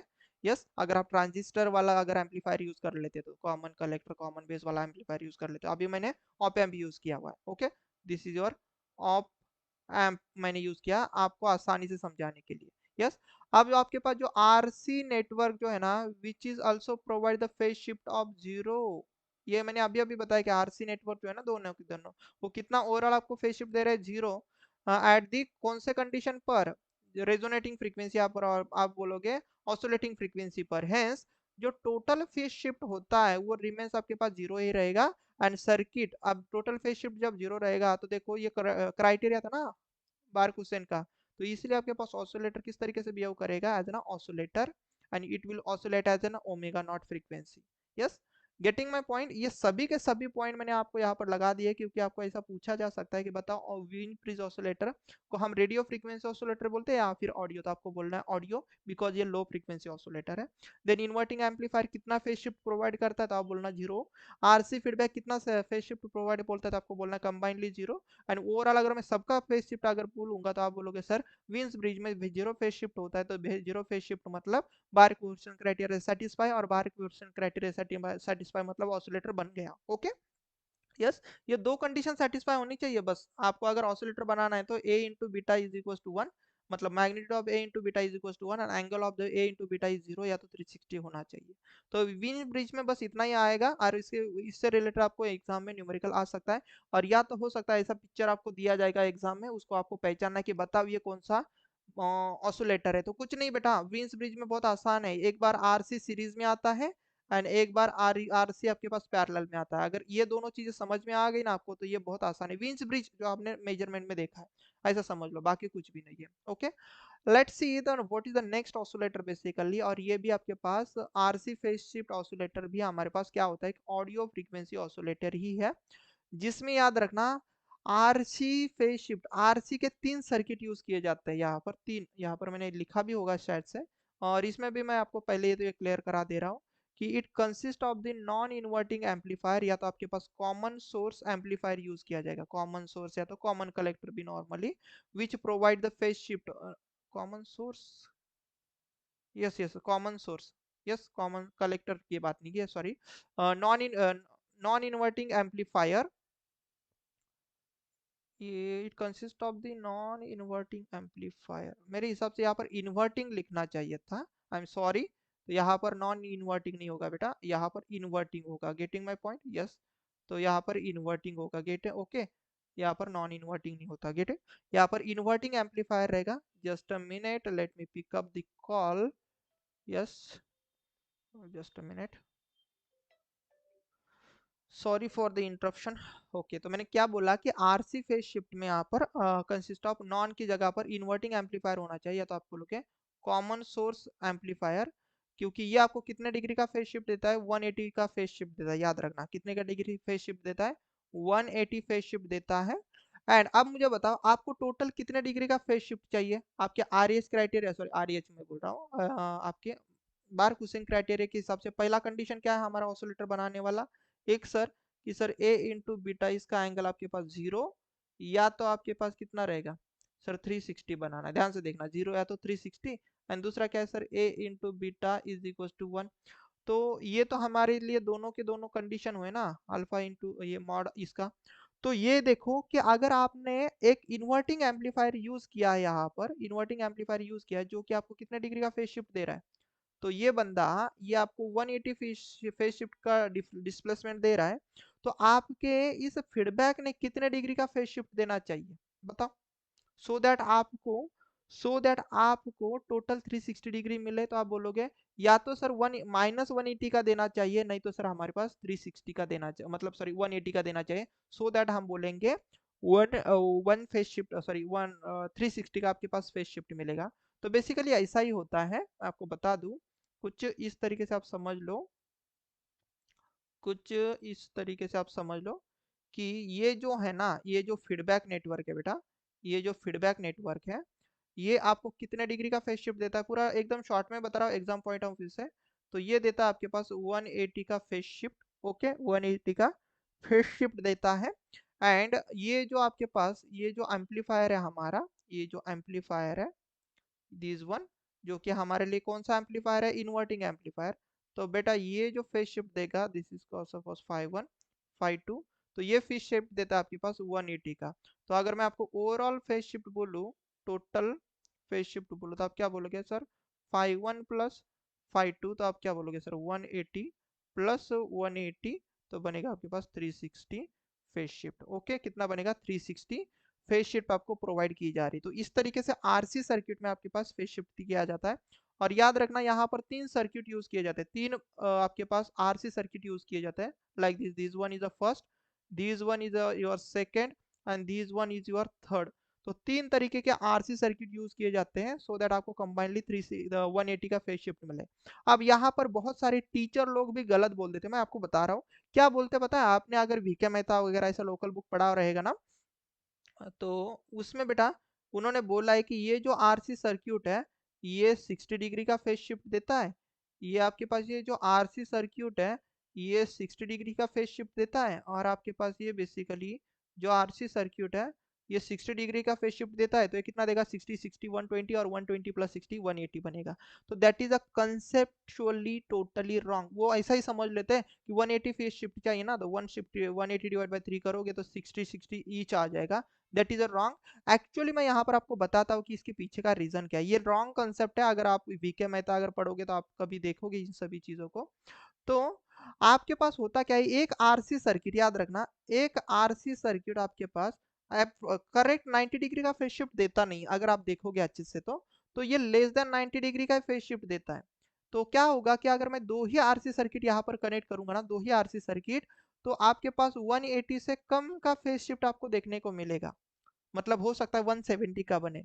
तो ये आपको कम फेज शिफ्ट नहीं चाहिए, आप ज्यादा लोगे तो भी चलेगा, तो कम फेज शिफ्ट होता है ना आपके पास 180 से, तो इसीलिए आप क्या करते हो एक एक्स्ट्रा में और एक आरसी सर्किट आप लगा देते हो, सो दैट आपका फेज एंगल का जो प्रॉब्लम आ रहा है तो वो आपका शॉर्ट आउट हो जाए, जो आपका शॉर्ट आउट हो जाए। तो अगर आप वीके मेहता अगर पढ़ोगे तो बेटा ये ऐसा लिखा हुआ है, मैं आपको बता दूं कि उन्होंने बोला है कि ये एक आरसी सर्किट आपको 60 डिग्री का फेज शिफ्ट देता है, that is conceptually totally wrong है। दो एक आरसी सर्किट एक्चुअली 90 डिग्री का कंप्लीटली नहीं दे पाता एंगल, इसलिए हम क्या कर ले रहते हैं कि आपको 180 मेंटेन करना है ना, तो हम थोड़ा एडजस्ट कर लेते हैं और वैसे हम एंगल का प्रॉब्लम सॉल्व कर लेते हैं। ओके हो सकता है किसी ने अगर कहीं जगह पर अगर कोचिंग लगाई रहेंगी तो वहां पर भी आपको ऐसा ही पढ़ाया होगा कि ये 60 देता है, ये 60 देता है और ये 60 देता है, तो शायद से उन्होंने अच्छा बुक नहीं पढ़ा रहेगा। तो ठीक है बेटा, यस, तो उम्मीद करता हूँ ये चीज समझ में आ गई हो गई होगी कि आरसी फेज सर्किट में तीन सर्किट आपके मिलाकर 180 फेज शिफ्ट देते हैं, ऐसा नहीं कि इंडिविजुअल 60 60 का रहेगा। ओके वैसे यहाँ पर भी बोला है ना कि RC feedback network consist of three high pass RC circuit which together, देखना उन तीनों का टुगेदर कितना होता है आपके पास additional 180 phase shift, hence the total phase shift becomes 360। 360 और 360 होगा तो सर्किट कैसे बिहेव करेगा, ऑसिलेटर जैसा बिहेव करेगा, और कितने फ्रीक्वेंसी से ऑसिलेट करेगा, तो ये देखो यहाँ पर फ्रीक्वेंसी का आपके पास फॉर्मूला बन चुका है। और ये आपके पास फ्रीक्वेंसी का फॉर्मूला आपके पास बनता है। ध्यान से देखना, this is nothing but your oscillating frequency. अब यहाँ पर क्या है, 1/2πRC under root 2 into N. अब आप देखोगे कि सर, आप देखो सर, हमें आर पता है सर, सी पता है सर, ये एन कहाँ पता है? तो एन इज नथिंग बट, मैं लिख के देता हूँ, N is nothing but number of RC high pass filter, high pass filter, number of RC high pass filter आपके पास होते हैं। अब मुझे बताओ यहाँ पर n इज इक्वल टू कितने रहेंगे? तो आप बोलोगे सर 1 2 3, तीन आपके पास RC हाई पास फिल्टर है कि नहीं? तो यहाँ पर आ जाएगा 3। तो यहाँ पर अगर आप पुट कर लोगे तो आपका फॉर्मूला क्या बनेगा? तो किसी किसी बुक में सीधा ये लिखा जाता है, RC फेज शिफ्ट सर्किट में formula 2 pi RC under root of, देखना 2 मल्टीप्लाई बाई 3 कितना आ जाएगा? 6। तो इतने हर्ट्ज की आपके पास हो जाएगी frequency, oscillating frequency. Getting my point? आप तो समझे एटलीस्ट, आप तो समझे ना बेटा? तो यहाँ पर आपके पास अंडर रूट 6 लिया जाता है किसी किसी बुक में, जो कि यहाँ पर n की वैल्यू 3 हो जाती है। Okay, getting my point? अब n की वैल्यू अगर आप 4 कर देते तो आपका फॉर्मूला चेंज होगा, तो 4 मल्टीप्लाई बाय 2 मतलब 8 होगा, तो अंडर रूट 8 होगा। तो याद रखना, बाय डिफॉल्ट 3 ही लिया जाता है, मतलब इसीलिए यहाँ पर 6 किसी किसी बुक में सीधा सीधा दे देते हैं। ओके, तो उम्मीद करता हूँ ये तो चीज़ आपको समझ में आ गई होंगी। यस, तो इतने फ्रीक्वेंसी से आपके पास ऑसिलेट करेगा वो। यस, यहाँ पर मैंने लिखा behaves as an oscillator and oscillate at a frequency of omega naught, जिसका मैंने फॉर्मूला ये लिखा है। इंपॉर्टेंट है, ये सभी चीजें एग्जाम में आ जाएगी। अब एग्जाम में आपको क्या करेगा कि आपको बोलेगा कि कोई एक आरसी फेज शिफ्ट ऑसिलेटर है जिसमें आर की वैल्यू इतनी इतनी है, सी की वैल्यू इतनी इतनी है, बताओ भाई आपके पास ऑसिलेटिंग फ्रीक्वेंसी क्या रहेगी? यही आपको एग्जाम में पूछेगा, बाकी कुछ पूछता ही नहीं है। तो बस कुछ नहीं है, सिंपल सा फॉर्मूला पुट कर देगा ना, 1/2 pi RC under root of 2 into N.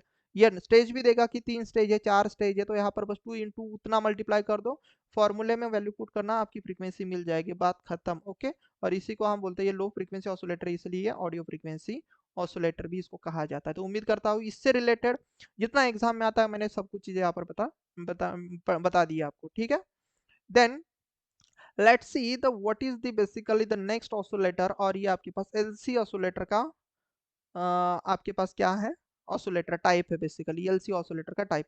क्यों एलसी? देखो क्योंकि इसके फीडबैक में एल एंड सी आपके पास लगे हुए हैं, एल एंड सी। यस, तो ये फीडबैक है ना एलिमेंट, ये आपके पास फीडबैक एलिमेंट है बेटा, फीडबैक एलिमेंट। ओके, और ये आपके पास हाई फ्रीक्वेंसी ऑसिलेटर कहलाता है, इसी को हम क्या कहते हैं, हाई फ्रीक्वेंसी की कैटेगरी में आता था कि नहीं आता था? हाई फ्रीक्वेंसी, जब मैंने कैटेगरी पढ़ाई थी, ऑसिलेटर कहलाता है। और हाई फ्रीक्वेंसी ऑसिलेटर में आता है, इसीलिए हम इसको रेडियो फ्रीक्वेंसी ऑसिलेटर में हम इसका यूज कर लेते हैं इन कम्युनिकेशन सिस्टम, कम्युनिकेशन में हम रेडियो फ्रीक्वेंसी ऑसिलेटर में इसका यूज कर लेते हैं। Getting my point? Yes, yes everyone. Okay, तो जस्ट अ मिनट, बेसिकली मेरे लैपटॉप की शायद से चार्जिंग खत्म हो रही है, तो मैं क्या कर लेता हूँ, अभी मैं मेरे लैपटॉप को ऑन कर लेता हूँ, 2 मिनट बस। Sorry for the interruption. चलो देख लेते हैं कि है क्या। यस, तो अभी मैंने बताया कि जो हार्टली ऑसिलेटर है वो which is nothing but a high frequency oscillator, high frequency इसलिए हम इसका radio frequency oscillator in communication में इसका यूज़ कर लेते हैं। अब इसमें होता क्या, ध्यान से देखना, जो आपकी दो कंडीशन है वो आपको दिमाग में चिपका लो, ऑसिलेटर से रिलेटेड ये दो चीज़ें तो आपको याद ही रहनी चाहिए, आपका एग्जाम निकले ना निकले, मतलब निकलना ही चाहिए सबका, बस जस्ट मैं बता रहा हूँ कि ये दो चीज़ें बेटा आप समझ लो आज के सेशन में, कि आपके पास एंगल ए इंटू बीटा का एंगल 0 डिग्री होना चाहिए ऑसिलेटर के केस में। ये दो कंडीशन आपको एग्जाम में पूछी जाएंगी, या तो आप बोलोगे सर 360 डिग्री। एग्जाम में पूछा गया ये भी क्वेश्चन, शायद से किसी एग्जाम में पूछा गया है, यही के मुझे याद नहीं आ रहा, बट मैंने दिया था कोई एग्जाम में, उसमें पूछा गया था। एक होता था मैग्नीट्यूड कंडीशन और एक होता है एंगल कंडीशन ऑफ द बाहर आपके पास बाहर क्वेश्चन। तो ये दो कंडीशन सेटिस्फाई होंगी तभी जाकर सर्क्यूट आपके पास इलेक्ट्रॉनिक सर्क्यूट ऑसिलेटर जैसा वर्क करेगा। ऐसा नहीं होगा कि आपने कोई भी इंडक्टर लगा दिया और हो गया, इंडक्टर कैपेसिटर सर्किट डायग्राम जैसा हो गया, नहीं, ऐसा नहीं होता। ओके, तो ये दो कंडीशन सेटिस्फाई करानी, तो इसमें हम पहले तो देखो मैग्नीट्यूड कंडीशन ऐसा कंसिडर कर लेते कि भाई आ गया है, बट फ्रीक्वेंसी के लिए आपको बहुत झगड़ना पड़ता है। तो इस हार्टली ऑसिलेटर में क्या होगा पता है? ये आप मुझे बताओ, ये कौन सा आपके पास ये कौन सा आपके पास एम्पलीफायर है? यस, यस, तो यहाँ पर आप ना एक कॉमन सोर्स एम्पलीफायर ले सकते हो, या फिर आपके पास एक कॉमन इमीटर एम्पलीफायर भी ले सकते हो, कोई दिक्कत नहीं, बट आपको 180 फेज शिफ्ट चाहिए तो ये ऑसिलेटर कैसा रहेगा, इन्वर्टिंग की नॉन इन्वर्टिंग? यस। तो ये आपके पास इससे अगर 180 फेज शिफ्ट चाहिए तो ये है बेसिकली अभी इन्वर्टिंग एम्पलीफायर है, ओके, ऑप एम्प वाला। तो ये कितने डिग्री का फेज शिफ्ट देगा, तो ये सपोज 5 2 दे रहा है तो वो आपके पास 180 फेज शिफ्ट देगा। अब चाहो तो ये जो एम्पलीफायर बनाना है ना, एक कॉमन इमीटर से भी आप बना सकते हो, पता है ना कॉमन इमीटर के लिए मैंने ट्रिक दी थी CE वाला, तो इसे आप 8 जल्दी बना सकते हो तो 180। ये ट्रिक आपको देखनी होंगी, तो ये कॉमन इमीटर कॉमन बेस वाली ट्रिक मैंने पावर इलेक्ट्रॉनिक्स में बढ़ाई हुई, जिन्होंने सेशन किया उनको पता हो रहेगी ये चीज़।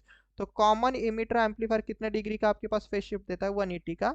या तो आप कॉमन सोर्स भी लगा सकते हो एम्पलीफायर, या तो आप ना इन्वर्टिंग एम्पलीफायर लगा सकते हो, ये आपको देगा 180 फेज शिफ्ट।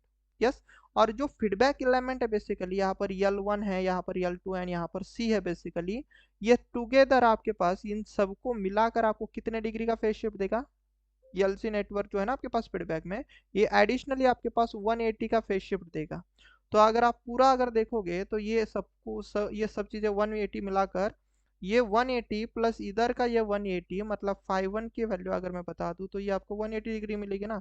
तो टोटल कितना मिलेगा, तो आप बोलोगे सर 5 टोटल, तो आप बोलोगे सर 180 प्लस 180, तो आप बोलोगे सर 360 आपको मिल रहा है। तो एंगल देखो, यस। तो आपको टोटल फेज शिफ्ट 360 का मिल जाएगा, जो कि कंडीशन सेटिस्फाई कर देगा, राइट।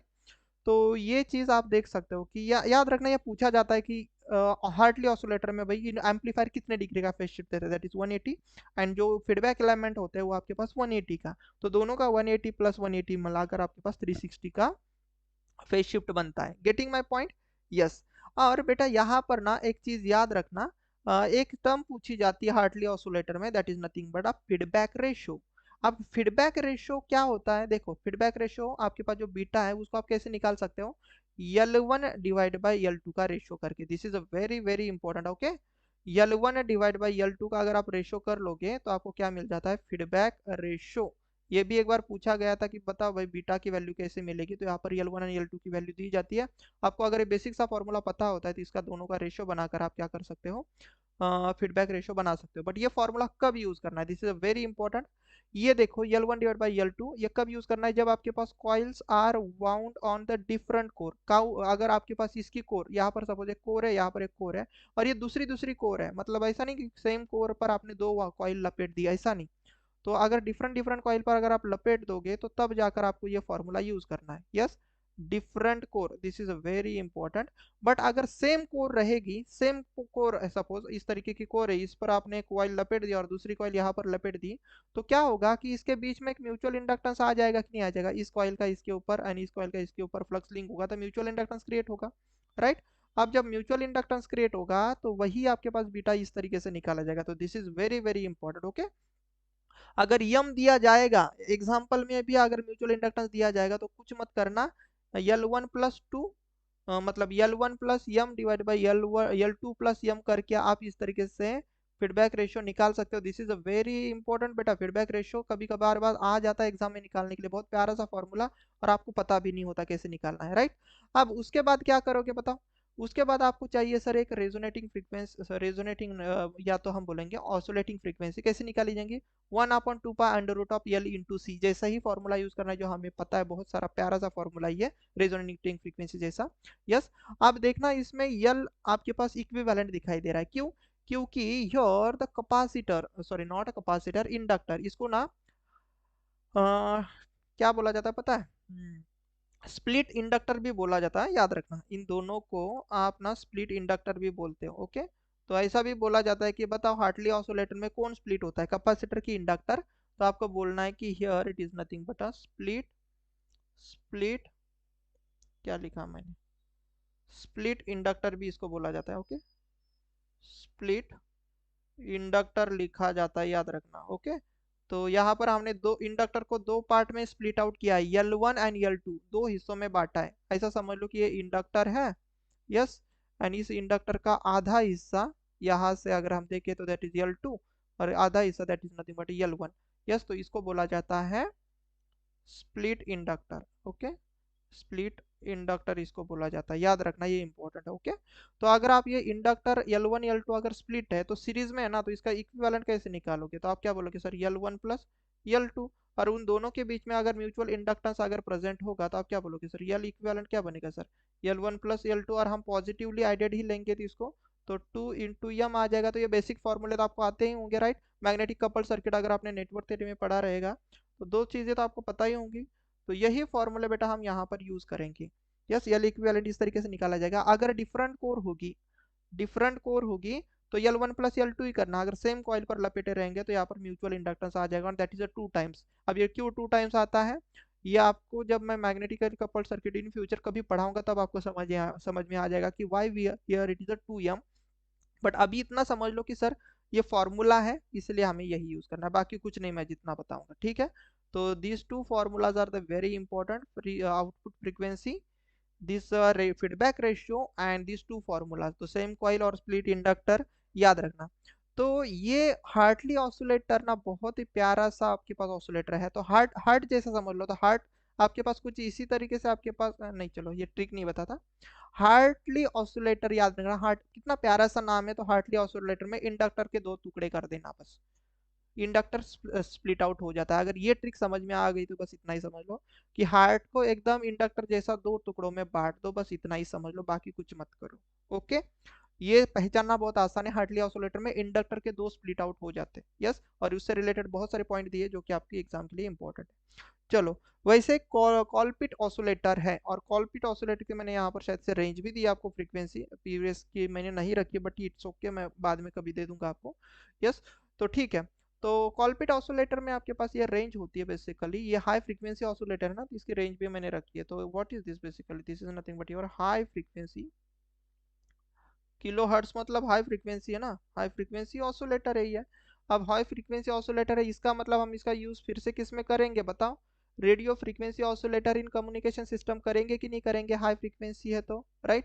और इसमें भी मैं आपको बता दूं बेटा, इसमें भी ये जो बीच वाला सर्क्यूट है ना, ये वाला बच्चा, यस। तो ये अभी तो आपके पास, मैंने यहाँ पर कौन सा सर्क्यूट लिया है, यहाँ पर तो मैंने यूज किया आपके पास एम्पलीफायर।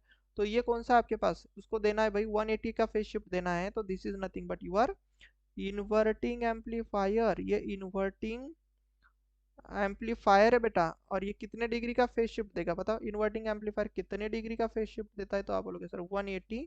एंड ये देखो, ये C2 C1 एंड आपके पास ये फीडबैक एलिमेंट है, they these are the feedback element. ये कितने डिग्री का फेज शिफ्ट देंगे, तो ये देंगे आपके पास 180 का।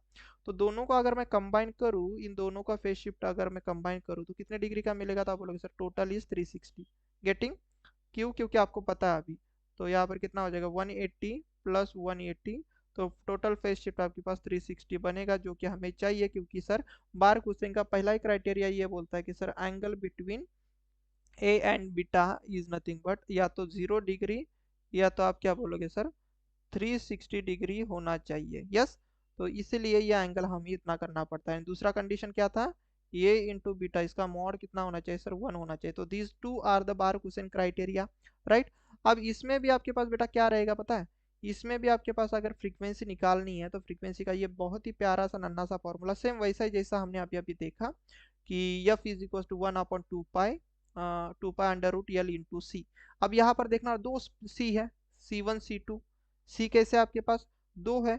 अगर दो कैपेसिटर आ चुके आपके पास सी में, तो क्या मैं यहाँ पर ऐसा नहीं बोल सकता कि sir this is a split capacitor, getting my point और not, this is our split capacitor और नॉट, यस। तो मैं इसको क्या बोलूंगा पता है, यहाँ पर इस तरीके से, सर दो कैपेसिटर है, ध्यान से देखना, ये C1 C2, ध्यान से देखना कुछ इस तरीके से, ये C1 है ये C2 है। तो इसको बोला जाता है बेटा स्प्लिट कैपेसिटर, स्प्लिट कैपेसिटर। तो कॉलपिट में, कॉलपिट सी से ही स्टार्ट हो रहा है ना, कॉलपिट में याद रखना, कॉलपिट में कैपेसिटर स्प्लिट हो जाते हैं, हार्टली में इंडक्टर स्प्लिट हो जाते हैं। कैपेसिटर लिखना है, okay capacitor, getting my point, yes. अब ये स्प्लिट भी रहेंगे बट आपके पास सीरीज में ना, तो सीरीज में जब कैपेसिटर होता है तो मुझे बताओ सीरीज में आप इक्विवेलेंट कैपेसिटर कैसे निकालते हो। तो जैसे कि पैरेलल में कई रेजिस्टेंस होते हैं, C1 multiply by C2 divide by C1 plus C2। अब ये बच्चा बच्चा बोल देगा क्योंकि आप तो इंजीनियर हो भाई, इतना तो आना ही चाहिए आपको, नहीं तो आप बोलोगे सर हमें नहीं पता। तो अगर आपको नहीं पता तो बेटा मैं लिख के दे रहा हूँ कि इस तरीके का अगर बेसिक सा भी फॉर्मूला नहीं पता रहेगा ना तो आपका सिलेक्शन नहीं होगा। भले ही बात बुरी लगे बट मैं सच में बता रहा हूँ। ओके, तो इतना तो मैं उम्मीद करता हूँ आपको आता होगा। तो यहाँ पर इक्विवेलेंट कैपेसिटेंस कुछ इस तरीके से निकाला जाएगा। Getting my point? Yes, getting my point और नॉट, बताओ। Yes, okay. तो अब किसी को कोई दिक्कत? नो दिक्कत, नो समस्या, राइट ना? यस। चलो अब हम देख लेते हैं बेटा लास्ट वाला हमारे लिए ऑसिलेटर आज के सेशन का, और वो है हमारा which one, that is nothing but clamp oscillator. ये भी बहुत ही प्यारा सा ऑसिलेटर है। कौन सा आपके पास? Clamp oscillator. और ये भी ऑसिलेटर आपके पास कौन से कैटेगरी से बिलोंग करता है? कौन से कैटेगरी से बिलोंग करता है? ये भी आपके पास हाई फ्रीक्वेंसी ऑसिलेटर की कैटेगरी में बिलोंग करता है। अब हाई फ्रीक्वेंसी मतलब किलो हर्ट्स वाली फ्रीक्वेंसी, और किलो हर्ट्स वाली फ्रीक्वेंसी मतलब रेडियो फ्रीक्वेंसी ऑसिलेटर में आ जाएगा। इसलिए हम इसका यूज करेंगे कम्युनिकेशन सिस्टम में। किसमें यूज करेंगे भाई? आपके कम्युनिकेशन सिस्टम में। अब यहाँ पर भी मैं आपको बता दूं तो जैसे कि मैं यहाँ पर अभी ऑप एम्प नहीं लिया, तो यहाँ पर हमने कॉमन इमीटर एक सर्किट लिया है, ट्रांजिस्टर करके मैंने एक एम्पलीफायर बनाया। या फिर मैं अगर आप मॉसफेट वगैरह यूज कर ले तो उसमें कॉमन सोर्स वगैरह होता है ना, तो कॉमन सोर्स से भी आप एम्पलीफायर बना सकते हो। तो ये जो आपको दिख रहा है ना इतना वाला चीज, तो ये क्या है पता है? कॉमन इमीटर एम्पलीफायर है ये, राइट। कैसे? देखो ना, आपने ये इमीटर टर्मिनल यहाँ पर कॉमन किया है, ग्राउंड किया है, राइट। तो this is nothing but your common emitter amplifier. तो इसका अगर फेज एंगल अगर आप देखोगे तो आपको पता है कि कॉमन इमीटर में फेज डिस्प्लेसमेंट कितने का होता है? 180 का, राइट। और आपको अभी अभी मैंने बताया कि बार क्वेश्चन का पहला क्राइटेरिया क्या बोलता है कि सर ए इंटू बीटा, मतलब इस एम्पलीफायर का एंगल मल्टीप्लाई, अगर मैं इस बीटा का एंगल कर दूं तो इनका मल्टीप्लाई मतलब दोनों के एडिशन कितनी होनी चाहिए? तो आप बोलोगे सर 0 डिग्री, या तो आप बोलोगे सर 360 डिग्री होनी चाहिए। तो अगर आपने कॉमन इमीटर एम्पलीफायर यूज किया बच्चा, कॉमन इमीटर अगर आपने एम्पलीफायर यूज किया है तो मुझे बताओ ना कि ये अगर 180 का देता है तो इससे कितने डिग्री का एंगल आपको चाहिए? तो आप बोलोगे सर 5 1 की वैल्यू आपको कितनी चाहिए? बेसिकली फीडबैक से आपके पास सपोज 180 डिग्री का फेस शिफ्ट चाहिए, सो दैट आपके पास जो टोटल आपके पास 5 बनेगा वो आपके पास 180 प्लस 180 मतलब आपके पास 360 बनेगा। सो दैट हम यहाँ से एक ऑसिलेटर बना सकते हैं। यस, तो 360 का बनेगा। तो यही चीज मैंने बोली है। कॉमन इमीटर या तो कॉमन सोर्स एम्पलीफायर आपको प्रोवाइड कर रहा है 180 का फेज डिस्प्लेसमेंट, 180 का फेज डिस्प्लेसमेंट, एंड बाकी का जो 180 फेज डिस्प्लेसमेंट है ये C1 C2 एंड यल जो है आपके पास C1 C2 C3 एंड यल। याद रखना यहाँ पर ये डायग्राम इंपॉर्टेंट है, ये सभी के ना फीडबैक एलिमेंट अच्छे से देख लेना। L1 C1 C2 C3 and यहाँ पर यल, ये सब मिलाकर आपके पास लगभग कितने डिग्री का एंगल देते हैं? 180 का। सो दैट आपके पास टोटल कितने डिग्री का एंगल बन जाएगा? 180 सॉरी 360 का आपके पास एंगल बन जाएगा। Getting my point? Yes, getting my point और नॉट? यस। अब यहाँ पर स्प्लिट कैपेसिटर नहीं बोलते बेसिकली, ये यहाँ पर स्प्लिट कैपेसिटर नहीं बोलते। ओके, तो इसमें भी आप कैसे करोगे? जैसे कैपेसिटर तीन ऐसा समझ लो, ये तीनों कैपेसिटर, एक C1 है, एक C2 है, यानी C3 के लिए मैं थोड़ा सा अलग कलर देता हूँ क्योंकि इंडक्टर के लिए सीरीज में। तो सपोज ऐसा समझ लो कि ये तीनों कैपेसिटर कैसे सीरीज में, C1 C2 एंड C3। तो इसका इक्विवेलेंट कैपेसिटर कैसे निकालोगे? बताओ ना, ऐसे निकालोगे ना, 1/C equivalent is equal to 1/C1 plus 1/C2 plus 1/C3, right. ऐसा ही फॉर्मूला यहाँ पर उन्होंने यूज किया है। तो आप समझ सकते हो कि ये फॉर्मूला भी इतना डिफिकल्ट नहीं याद रखने के लिए, आप देख सकते हो। ओके, तो ये उसके रेजोनेटिंग का फ्रीक्वेंसी का फॉर्मूला, या फिर मैं बोलूँगा ऑसिलेटिंग फ्रीक्वेंसी का फॉर्मूला है, जो आप अगर अच्छे से देख लोगे तो आपका फॉर्मूला और आपका कंसेप्ट अच्छे से बिल्टअप हो जाएगा। Getting my point? यस, चीजें समझ में आ गई सभी को? यस।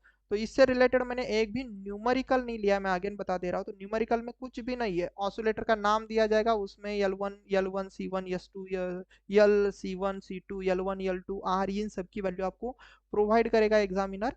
बट अगर आपको ये फॉर्मूलेज पता है, सबके फॉर्मूलेज एकदम चार्ट पर लिख लेना कि कॉलपिट ऑसिलेटर का क्या फॉर्मूला है फ्रीक्वेंसी का, हार्टली ऑसिलेटर का क्या फ्रीक्वेंसी का फॉर्मूला है, वीन्स का क्या है भाई आपके पास फॉर्मूला, आरसी फेज शिफ्ट का क्या फॉर्मूला है। तो सभी ऑसिलेटर विद उसके फीडबैक एलिमेंट में क्या है, ये अगर आपने देखा विद अरेंजमेंट, अगर अच्छे से देख लोगे, ये पीडीएफ अगर आप अच्छे से देख लोगे ना तो you will get the better idea regarding to the oscillator. और मैं गारंटी के साथ पक्का बोल सकता हूँ कि ऑसिलेटर तो भाई आपको अच्छे से समझ में आ गया होगा, राइट राइट। तो अगर ये सेशन आपको अच्छा लगता है बेटा ना, तो इतनी मेहनत से मैंने बनाया है, क्योंकि ऑसिलेटर के ऊपर शायद से अभी तक किन्होंने भी, जितने भी महाराष्ट्र की एकेडमी है या फिर जितने भी इंस्टीट्यूट है, किसी ने भी ऑसिलेटर के ऊपर सेशन नहीं लिए होंगे। जितना मुझे पता है लिया होगा तो इट्स ओके, मैं ऐसा नहीं बोल रहा कि किसी ने नहीं लिया मैंने लिया, बट मुझे लगता है किसी ने नहीं लिया है। तो और मैंने पूरी कोशिश की है कि आपके पास ऑसिलेटर पूरी अच्छी तरीके से मैं आपको समझा सकूं। तो उम्मीद करता हूँ ये सेशन आप सभी के लिए बढ़िया मतलब अच्छा लगा होगा। और ये हम मिलेंगे जल्द ही नेक्स्ट सेशन में। और जिन्होंने अभी तक हमारे यूट्यूब चैनल को सब्सक्राइब नहीं किया बी टेक्निकल इलेक्ट्रिकल के, तो काइंडली सब्सक्राइब कर दो, सो दैट आने वाले हर एक वीडियो का नोटिफिकेशन आप तक बना रहे। यस, पीडीएफ आपको मिल जाएंगे टेलीग्राम चैनल पर। एंड इसके यस, आने वाले हर एक वीडियो का नोटिफिकेशन, साथ ही साथ आपको लिंक मिल जाती है टेलीग्राम पर। तो उम्मीद करता हूँ सभी Telegram as well as YouTube को फॉलो कर रहे होंगे। हम मिलेंगे नेक्स्ट सेशन में, तब तक के लिए take care and bye everyone. हम मिलेंगे नेक्स्ट सेक्शन में, ओके।